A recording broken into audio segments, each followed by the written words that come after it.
Berapa lama Anda bermain gawai dalam sehari? Kemajuan teknologi membuat gawai saat ini menjadi barang yang tak bisa dipisahkan. Kemudahan dalam bekerja dan juga mencari informasi menjadi salah satu alasannya. Namun tahukah Anda, di balik kecanggihannya bermain gawai terlalu lama justru dapat berakibat buruk bagi kesehatan, terlebih bagi kesehatan mata Anda. Lantas, berapa lama waktu ideal menggunakan gawai dan apa saja dampak yang ditimbulkan jika menggunakan gawai terlalu lama? Selama pandemi, penggunaan gawai semakin meningkat karena hampir semua aktivitas dilakukan melalui media gawai. Nah, bagaimana kaitan antara menggunakan gawai dengan kesehatan mata? Saya akan membahasnya bersama Dr. Helda Puspitasari, spesialis mata.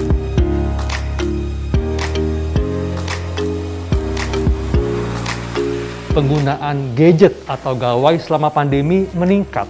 Ya, dan pasti. tentunya ini membuat masyarakat pasti setiap saat menghabiskan waktu untuk menatap layar gawainya, Dok. Bener banget. Nah, ini apa, Dok, dampaknya bagi mata? Tapi, Dok, sebelumnya nih, masyarakat perlu tahu, Dok, sebetulnya susunan mata ini seperti apa? Karena mata ini kan kompleks, Dok, ya. Jadi kalau mata kita ini mata yang bulat ini kita potong penampangnya.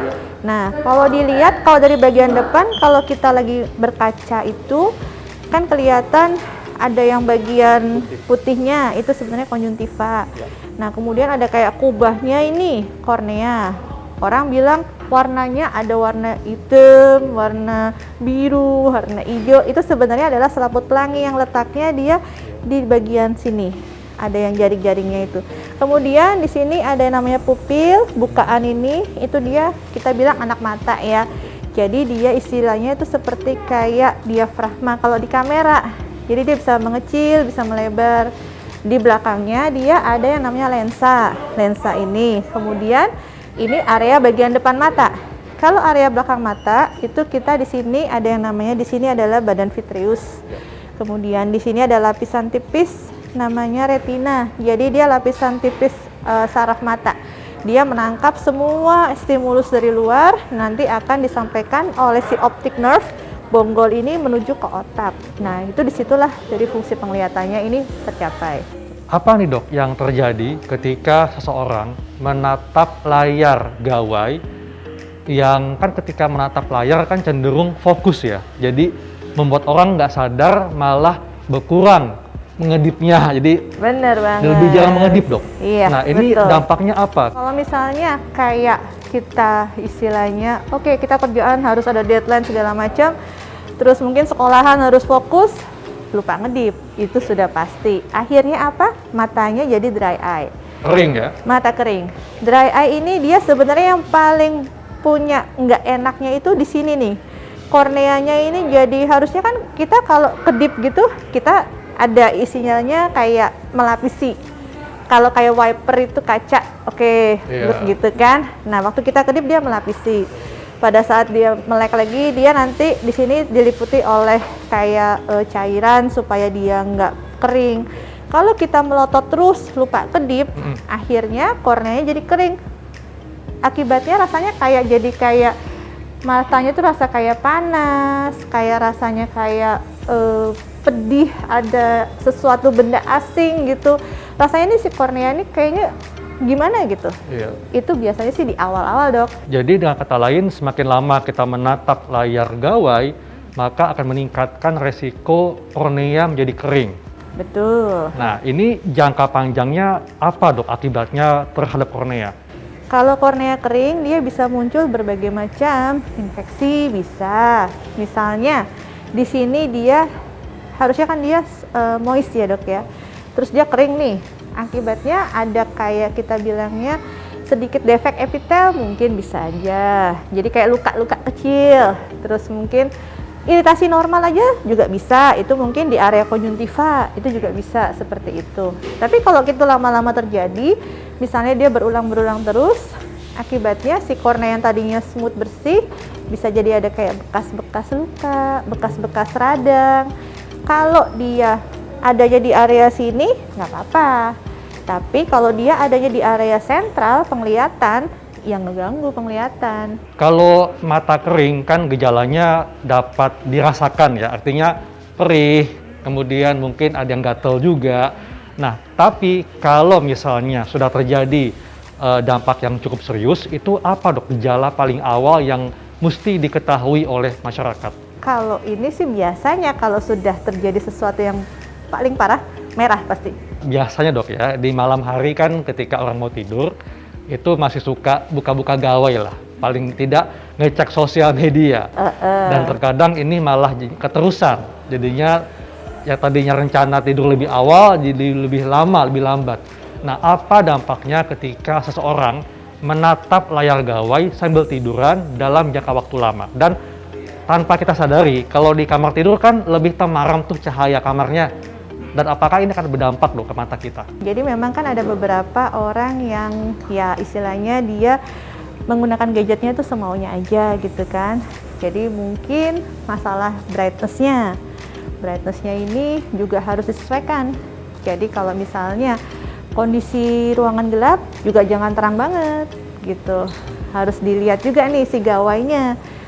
Intensitas cahayanya disesuaikan. Kalau misalnya ruangan yang terang banget juga nggak ya diikutin terang banget gitu ya enggak. Jadi istilahnya harus ada penyesuaian supaya cahaya yang masuk ke mata kita itu juga bisa dibikin senyaman mungkin yang diterima oleh si area retina ini. Jaraknya sebenarnya kalau sambil tiduran sih nggak saya sarankan ya. Kan kalau tiduran oke, kita begini gitu kan ya dok ya. Paling bagus posisi semua aktivitas dekat, mau handphone, mau gadget yang lain, misalnya komputer, jarak baca sekitar 30 cm, kurang lebih 30-40 cm. Pada saat itu kita juga posisinya harus yang proper dok, harus yang duduk bener, terus ada pencahayaan yang cukup dari bagian atas kepala kita, jadi supaya nggak yang ada bias-bias cahaya itu, yang akibatnya juga membuat si mata kita ini bekerjanya ekstra. Apa dampak terburuk yang dapat terjadi kalau seseorang terlalu lama menghabiskan waktunya menatap layar gawai? Kalau untuk kayak dampak terburuknya ya, sebenarnya kalau tadi yang kita udah ngobrol masalah mata lelah itu sudah pasti. Pertama kali mata lelah itu bikin dari rasa tidak nyaman, matanya kering, sampai sakit kepala, mual muntah karena mata lelah pun bisa dok. Itu terus kemudian kalaupun misalnya ada kayak radang-radang tadi itu yang diakibatkan oleh si dry eye itu bisa juga. Kemudian untuk yang kacamata, kalau kacamata itu sendiri pada orang yang memang sudah punya riwayat kacamata dengan penggunaan, jadi kan kalau kita pakai gawai itu kan kita near vision ya, jadi kalau penglihatan dekat itu kita akan punya refleks melihat dekat mata ini. Dia akan ke tengah kedua anak matanya, kemudian dia lensa ini akan mencembung, otot silarinya akan kontraksi. Jadi istilahnya kalau olahragawan itu kan ototnya jadi ini kalau mata ya. Mata kan jadi agak lebih memanjang nih. Jadi kalau dia minus makin minus biasanya seperti itu gitu. Kalau yang usia tua ya mungkin kalau dia lelah makin nggak nyaman dok tetap. Intinya kalau mata lelah tuh semua aktivitas untuk kita lihat itu jadi nggak enak. Dari yang sebenarnya nggak ada masalah jadi bermasalah gitu. Terus kalau untuk katarak, glaukoma, kalau dari si gawai bikin langsung ke katarak dan glaukoma tidak. Tapi kalau dengan adanya katarak glaukoma ini dan adanya gawai ya pasti penglihatan jadi lebih nggak nyaman. Itu saja sih dok, intinya sih begitu. Selama masa pandemi ini kan kita tidak bisa terhindar dari menggunakan gawai. Hampir semua aktivitas dilakukan secara online melalui gawai. Bagaimana tipsnya supaya masyarakat tetap bisa mengikuti aktivitas online tapi tetap nyaman, matanya tidak membuat gangguan pada mata? Kalau saran saya tetap sebisa mungkin kasih timer lah intinya gitu. Kasih pengingat bahwa oke, 20 minutes istirahat dulu sebentar. Karena kan istirahatnya cuma 20 detik. 20 detik kan istilahnya kita berhitung 1 sampai 20, lihat sebentar, lihat jauh. Hindarkan dulu dari si layar sebentar aja. Nanti kita fokus kembali lagi. Karena kan kalau misalnya kita terlalu fokus tadi itu, yang dokter bilang pertama lupa ngedip dan lain sebagainya, itu udah jadi sesuatu yang nantinya masalah.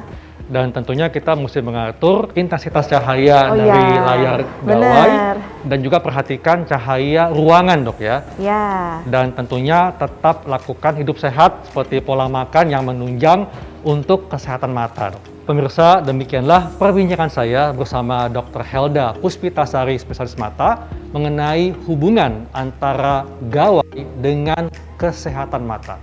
Saya Dr. Hekalan Syari untuk Hidup Sehat Plus.